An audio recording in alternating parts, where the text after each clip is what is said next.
someone's been done wrong, do something about it. Don't let people tell you one thing and do another. This is just a community of people coming together to voice how they feel about it. We have much more together than we have different. I'm gonna be out here as long as y'all let me be out here. We're all the same people. This is all one struggle. This is all one fight. Let me stay, let me listen to you, let me talk to you. I'm with y'all. No justice. No peace. No justice. No peace. No justice. No peace.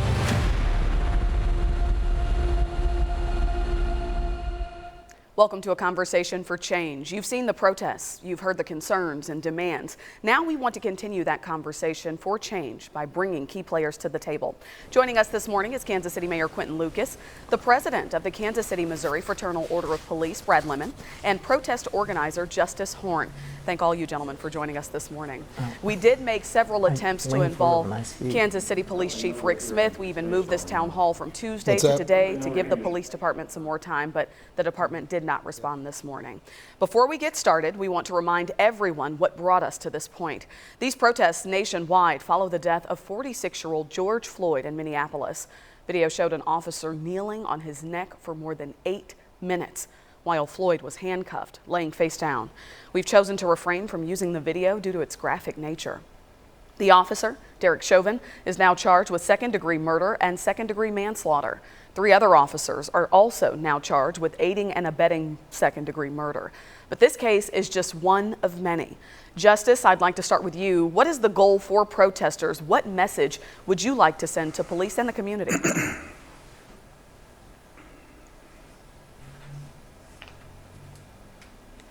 Justice, do you have me?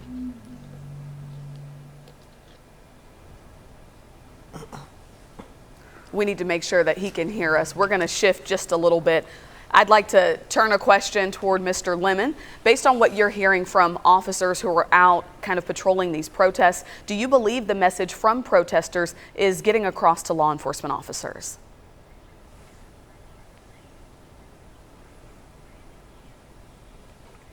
Mr. Lemon, can you hear me?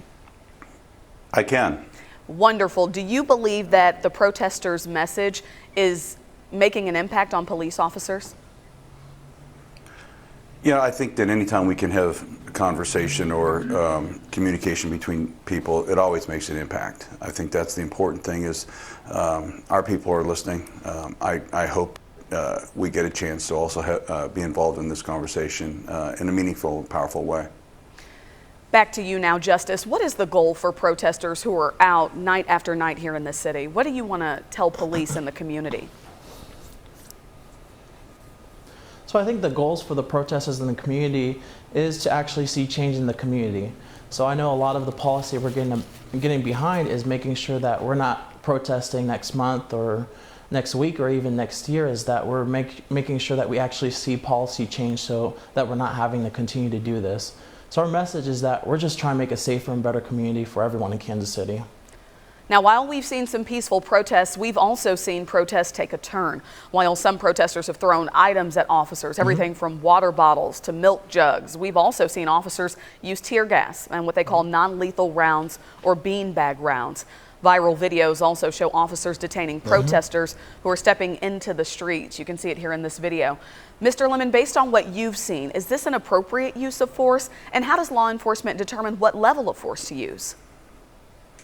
Well, here's the issue is that force was, anytime we use force, that it's in reaction to something that's occurred. I think that, that you can only tell people a number of times to stay out of the street. But the problem comes down is when people are throwing 3- and 5-pound rocks at police officers and frozen water bottles and things that actually can seriously hurt and kill people. Force has to be used to stop that. It's inappropriate to attempt to hurt and kill people in any way. And when the police department responds to stop those kind of actions, although not pretty, it's the most effective way to stop really felonious activity. On Tuesday night, police did not use tear gas, and they say it was one of the most peaceful nights of protest. I'd like to direct this next question to Kansas City Mayor Quinton Lucas. Do you believe that the peace is a direct result from scaling back the use of force? You know, I think what we've said all along is that de-escalation actually is something that not only helps our protesters, but it also helps our police officers. It is something that really allows us to have a situation in which we have folks that are there to make sure their voices are heard, and our officers are there to do work, but we're not making it so that there's a conflict right between them from the beginning of the night. And so I do think that de-escalation helps. I think that our nights have been better when we haven't seen tear gas deployed, obviously, and I hope that that's what continues.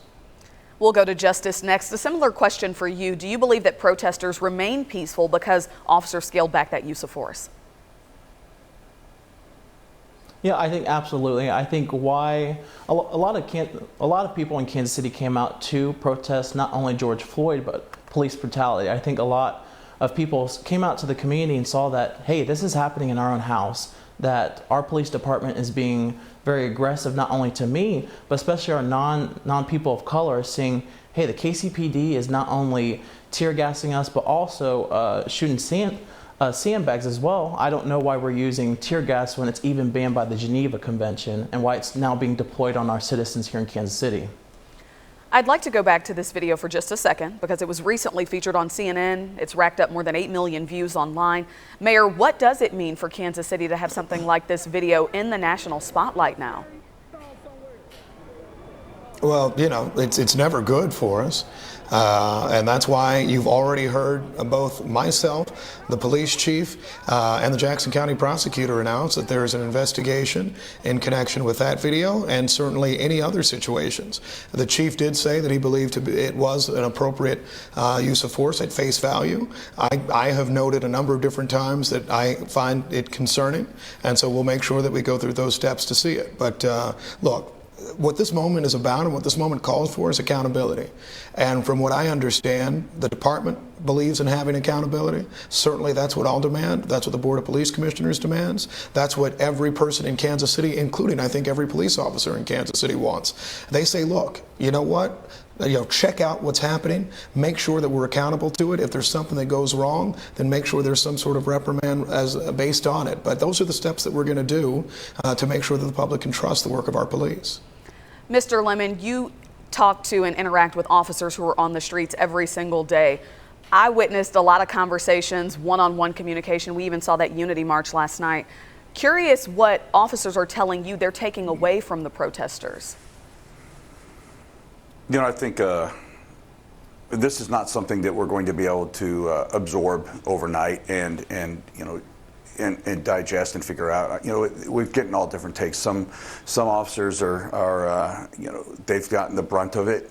We've had a lot of officers that have really screamed out hard, and I think that they've taken it a little harder than others. Others have said, look, you know, I understand the voices, I understand what's being said. We need to have these conversations. So I think you know, like human nature, we all run the gamut of our feelings through these things.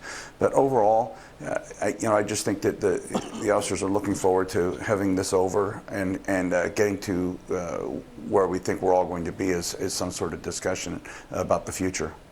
Mayor Lucas, in a list of goals you recently released, it includes a meeting with police commissioners about the use of force. What do you hope comes out of that?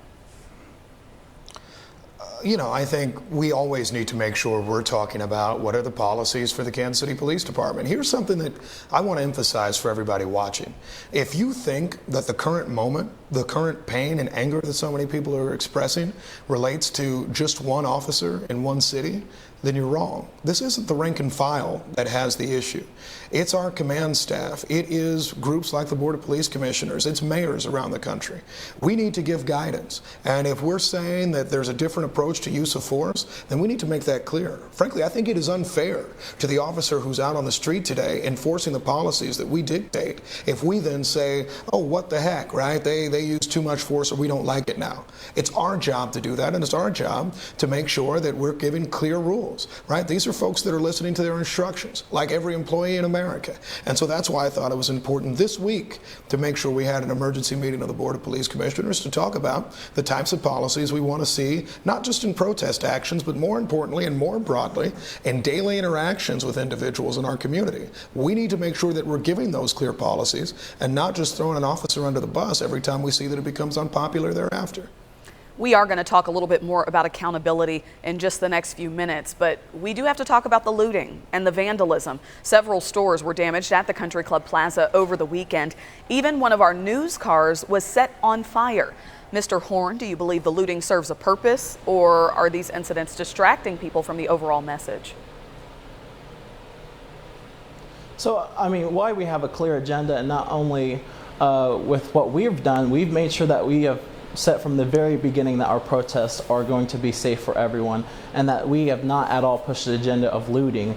And I know that we're talking about kind of how people are reacting. I think they're going to react in a lot of many ways, and frankly, I cannot control all of the protesters in Kansas City because people are going to react to this differently. But I know that we talk about, and it was just brought up by the mayor, that the police officers are just following directions. Well, I mean, let's change their directions. Let's change policies in Kansas City to make sure that they're policing and making it a safer community. I know a lot of people are aware, and what we're fighting for is for local control. I mean, the city funds the KCPD, and it's not even controlled by the city. A lot of it's appointed by the state, so that's why we're calling for local control and for actual accountability. I do think the foundation that donated the funds to get body cams, but that's simply not enough. I think that we need to have local control. We need to have a citizens review board and a whole host of a number of things, because obviously it sees that. I just don't think that the unity protest served the purpose when it was put on by the people that are, I mean, tear gassing and tyrannizing the Kansas City public. I mean, that's why we have videos that are now on the national stage, because not only the community, but the country sees what's going on in the KCPD right here in our own city. Justice, it is important to note there was some violence against officers. I witnessed it with my own eyes there. So we want to make sure we stay on topic, on trend. Understand everybody wants to have their voices heard, but there was violence against officers there when it came to gas being deployed on at least Sunday night. Mayor Lucas, what message do you have for those who say we've tried peaceful protests and these deadly encounters with police just keep happening? I mean, what do you say to those who think that property damage is necessary to be heard? You're wrong. I mean, look, here's the deal, right? We had the Los Angeles riots in 1992. I was a 7-year-old boy. I believe Mr. Lemon is from Southern California. I don't know if we saw that things got immediately better in 1993 in police community relations because you had millions of dollars of property damage on the streets of Los Angeles. I don't think that that actually makes a lot of difference for us. What makes a difference is when people stand up, unite, and try to say, look, these are our demands for the future. In case you can't tell from watching on camera, I'm a black man in America too. And I believe that the thing that can make a positive difference for us, instead of actually destruction and distraction, which is what's happened too much in this, right, is actually listening to the issues we want. When you burn a news van, guess what leads the news the next day, right? When we had all these protests, what has led the news every day from this? What is not being discussed are enough of the changes that we are trying to make. And Mr. Horn made a point of, saying that we need changes made. That's why I'm calling a Board of Police Commissioners meeting. That's why we're doing more work, I think, than we've seen on criminal justice reform and issues than we've seen in years. And I'll make one other point. This is bigger than a protest. This is about policing in America and in Kansas City every day. And I would encourage anyone going out to say that it's not actually just about this narrow situation or kind of a protest, or frankly, if CNN is putting us on blast. The bigger issue is actually how do we build community police relations long-term in Kansas City. That's what I'm focused on. I'm not focused on 2-month change. I'm focused on a change that is lasting for this community, so we're not all here 28 years from now, or people have replaced us, and we're saying, oh, what went wrong after the last time we had protests? We've seen an image go viral of Kansas City police officers holding a sign that says "End Police Brutality." But I want to hear what one of the protesters told our reporter. A lot of the officers were saying they were with us. You know, a lot of the officers were trying to shake our hands, but we wanted them to make sure that accountability needs to come first. If you say that you're with us, action. You know, we want action to be shown behind those words. She says the simple show of support for her is not enough. Justice, what would accountability look like to you? So accountability would look like for me, and I'm happy you played that clip, is right now we don't need people kneeling with us or protesting with us. We need our elected officials to act and actually implement policy change in the Kansas City community.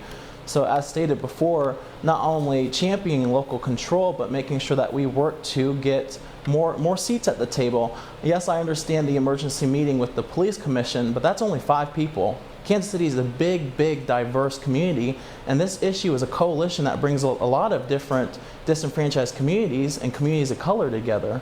I think what accountability looks like is actual policy change, not just saying we hear you and we see you. I would hope that you would hear us and see us. We want actual change in our community, so we're not having to protest and continue to fight this battle, because what we've seen is in 2015 with Eric Gardner, and then now in 2020, I mean, we have this current system and how we operate is not working. I mean, he said the exact words, "I can't breathe." We are not making any progress in America, and I hope that we treat this situation different to actually get policy done and not just say we hear you and then things go back to usual and we'll do this again next month or next year or frankly for the rest of my life. Mr. Lemon, what protocols are already in place within the department to hold officers accountable when they commit a crime, specifically involving the death of an unarmed person? Well, you know, I'd like to respond a little bit to what was just said, that there's nothing in place and nothing's changed. The officers in Minnesota were fired immediately and charged with murder. I mean, that's reality. You know, we can't ignore, for sake of conversation, the truth. So you know, we have a number of individuals over the years that have been terminated and seriously disciplined for use of force incidents. You know, I think that because we don't, because they're not talked about, and because of Missouri law and the way Sunshine is out there, we don't talk a lot about the terminations, but they occur.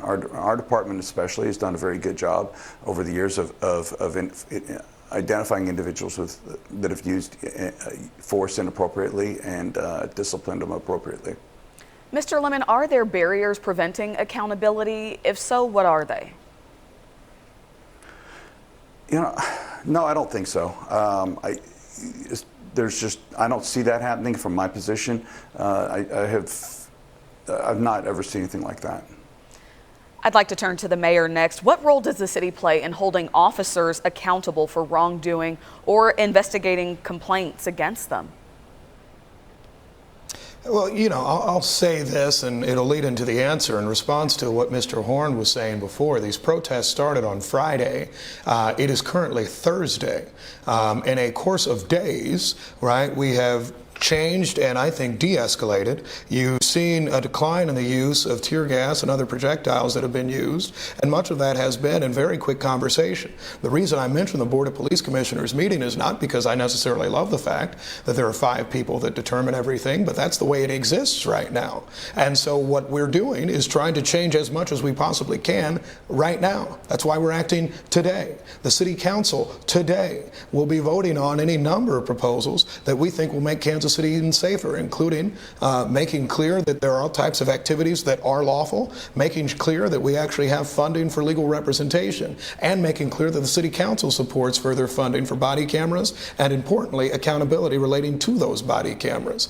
So, you know, what I would say is that the city has a number of roles. Not only do we fund the police department, but we actually have been trying to take, and particularly now, are taking every step possible to build real change. I mean, you know, there's a nice classic protest song that talks about how the revolution will not be televised.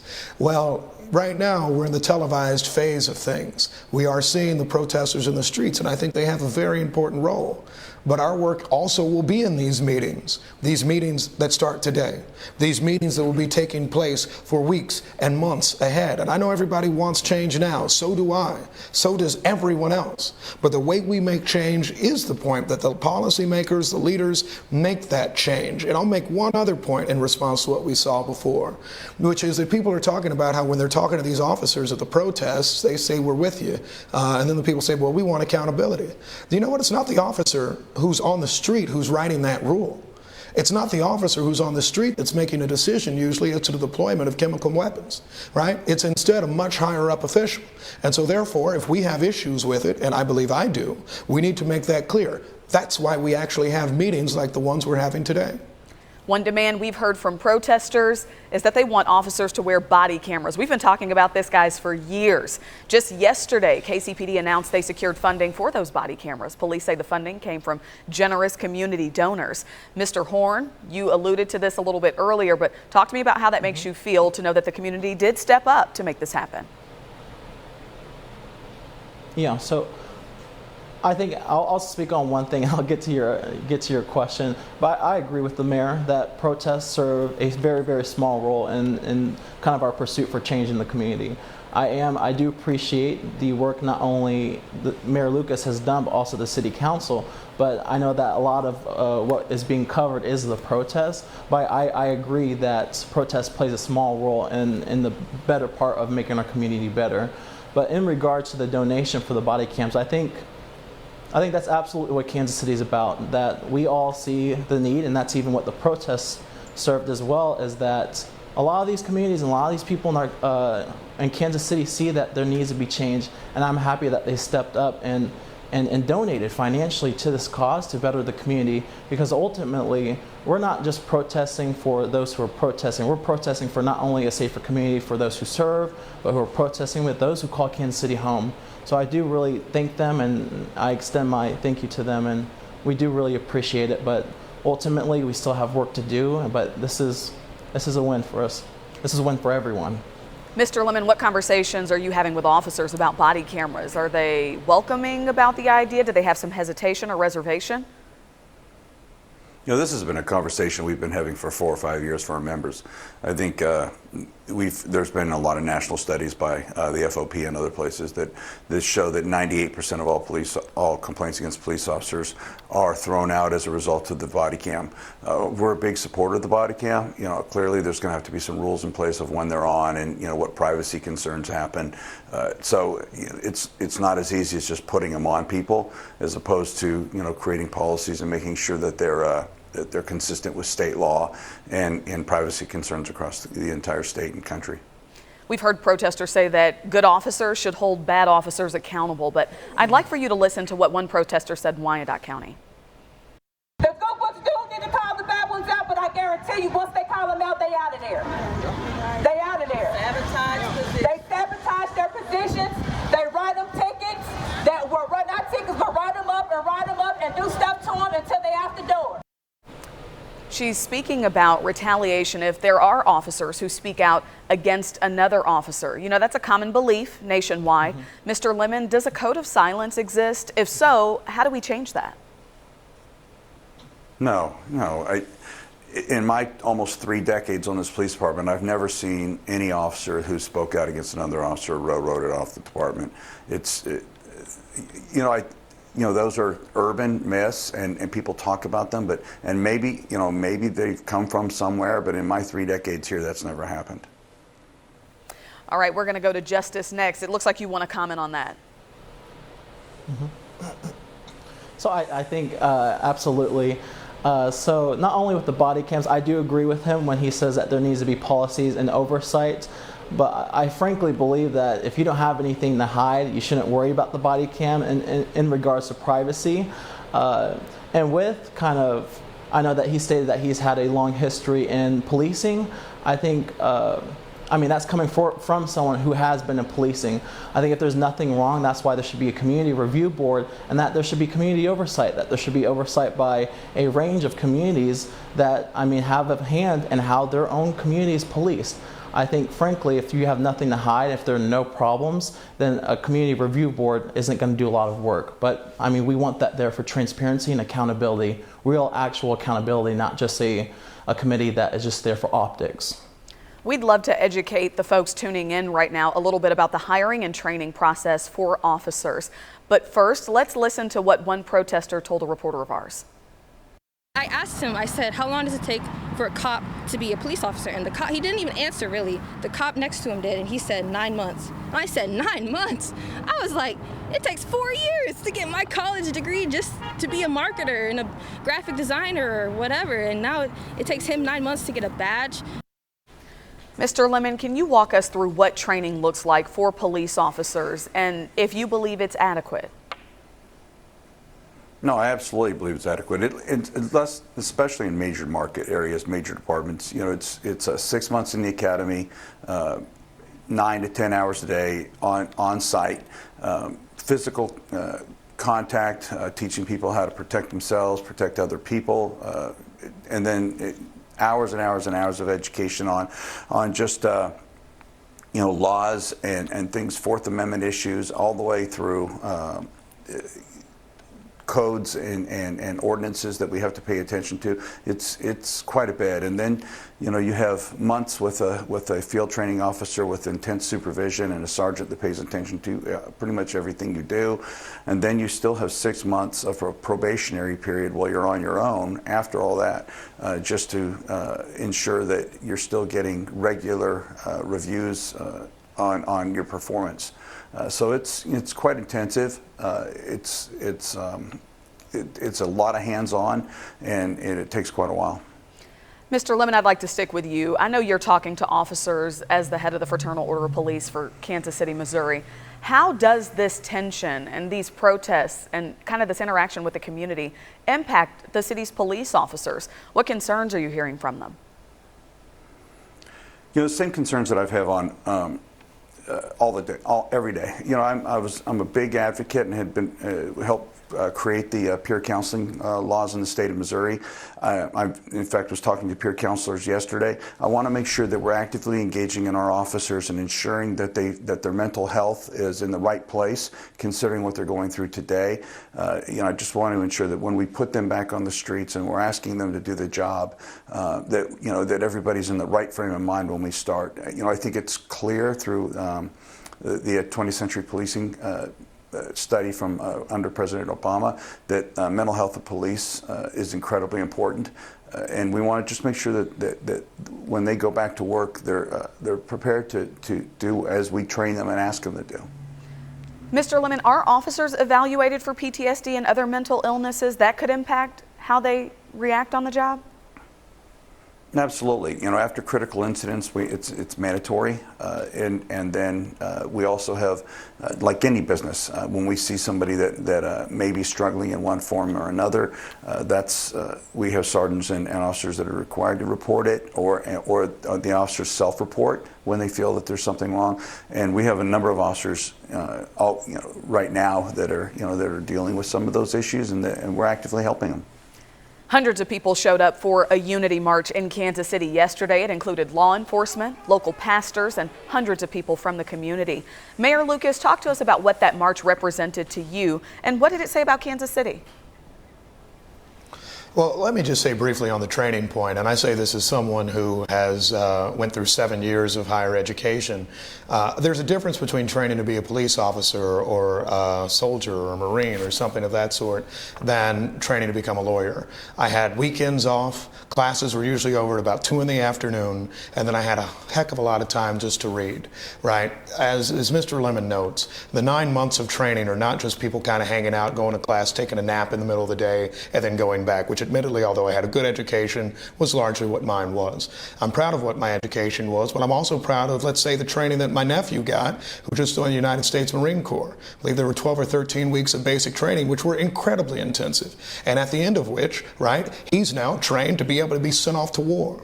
So yes, there are different types of training for different types of jobs in our country. What's important is that we make sure we're consistent with professional standards, as this department is. We make sure that we have folks that go through a battery of different things, including training for de-escalation, which we do, and importantly that we actually continue to have that training exist every year, which we do. So that's kind of that generally. In terms of unity, and I guess I just said that because facts are good for us consistently. In terms of the march yesterday, I actually thought what what was most interesting was that you had the marchers meet the protesters, right? In fact, some had significant overlap. It showed that among different races and different groups and different people and law enforcement and civilians and so many others and mayors, right, that we all actually agree on a lot of the same things. We all agree that it was a travesty seeing George Floyd murdered. We all agree that we want to make sure something like that never happens again. And so, sure, you can critique unity marches, you can critique anything under the sun. All we're saying, all I think you're seeing from everybody is saying, is that we want to make a difference in this world. We want to make sure we don't have a situation like George Floyd's death here in Kansas City. We want to make sure that going forward in particular, we have ways that we build trust between our communities, because it's not just about police brutality, it's about how we solve crimes. People will feel more comfortable talking to the police when they're not scared of the police. The work that we can do to de-escalate, the work we can do to bring communities together based on facts, but also based on real emotions and feelings, is going to make a difference for Kansas City long term. Our homicide rate, how black men and women can walk around in our community, and frankly, how we can all feel safe. Mr. Horn, you talked a little bit about this earlier, and that protesters want to see change first. What did the Unity March mean for you? So the Unity March meant for me is that we all see that we want change in our community, and that there had to be clear unity, but unity with change. That's why the counter protest was titled that. But I do want to talk about the training for the KCPD and those who serve. I know that 2 words were stated: intensive and hands-on. And we've seen this weekend what happens when that happens. And I think nothing was mentioned about bias training, making sure that our officers are fit to police an urban environment, and frankly funding for more mental health efforts in the KCPD. I think we need to make sure that our police officers are fit to serve the community, and I know that it was equated to policing to the Marines and going off to war, but they're not going off to war. They're going off to make the community a better and safer place, so we don't need to rush order them and have them go through an intensive training for 6 or 9 months or whatever it is. They're coming to a community to better and serve a community. They're not going off to war, and we've seen what intensive and hands-on training has got us. That's why we're here. Well, we would like to give each of you the opportunity to share your final thoughts about what's happening in our community right now. So I'll start with Mayor Lucas. What is your message for not only the protesters, our law enforcement officers, but also the community today? You know, I think we saw a slight distortion of what hands-on means. I think what Mr. Lemon was describing was actually that you have somebody who's mentoring you, somebody who's making sure that you're not making mistakes along the way, and if you do, that they're showing you the right way. It's about actually building connections and relationships. And so what I would like people to know is that our city is really trying to make sure that we get it right. We're trying to make sure that we can be a model for other communities. I've been mayor for 10 months, but in those 10 months, we've seen a lot of things happen. What I want to see in our next 3 years is us actually leading other jurisdictions all around the country, and how we can have positive community relations. And again, not just on protests, but also in connection with actually how everyday interactions with police in our community work. We have made some steps, but not enough. We need to continue to talk about use of force and change it. We need to continue to address and I think improve our recruitment, particularly of people of color, black men and women on the police department, which we need more of. And those are things that I'm committed to. Those are things that the Board of Police Commissioners needs to be committed to. And frankly, accountability is something that all of us need to see. And to me, accountability isn't just about structures. It's about the public knowing what's going on as quickly as we can.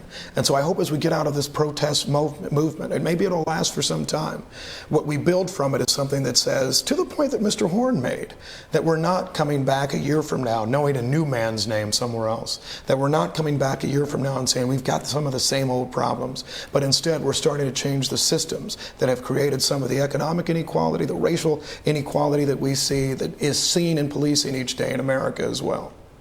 I'd like to go to you next, Mr. Lemon. What is the message that you would like to convey for the community here? Yeah, I think people have, above all, understand that our police officers truly do love this community. They work hard in this community. They put their lives on the line for this community. And we do more than just police. Our organization spends tens of thousands of dollars a year, helping feed underprivileged children and doing Christmases and volunteering our time in the community to do things. What I would like to caution is that cherry picking a word here and saying this is what I meant I'd rather have a real conversation of actually sitting down and saying, hey, what do you train in a longer conversation and say, how do you do your jobs? And how do you get from recruit to police officer? And just understand each other that while we may disagree on some areas and we may have some road to travel to get to where everybody wants to get to, understand that we're men and women just like everybody else that do a job, and we love this community just as everybody else does. And the last thing that anybody really wants to do is actually use force. The majority of the men and women here are incredible, and they just want to do a great job for this city. Mr. Horn, final word to you. Yeah, so I'll be very clear. Why we're protesting is we're not anti-cop, we're not anti-anything. Why we're protesting, and I agree that everyone that showed up this morning wants to see a safer Kansas City, a safer community for everyone. And I think that's not only thanking the mayor and all the work he's done, but also the city council and everything the KCPD is doing to get better, but making sure that we all have a seat at the table and that we're all trying to make a safer community, just like as Mayor Lucas said, so that we're not having to do this and that we have another name that is getting us all out to protest. But I think it's very clear that everyone here not only wants to see a safer community, but make sure that not only those who live in Kansas City, but those who may want to live in Kansas City in the future. So just making sure that we have a better and safer community for everyone, and that I'm happy that everyone can agree on that. Thank you all for joining us this morning. For those of you at home, we'll be back on air at 11 for 41 Action News Midday. But thanks for joining us for a conversation for change. You can follow us on air and online at kshb.com.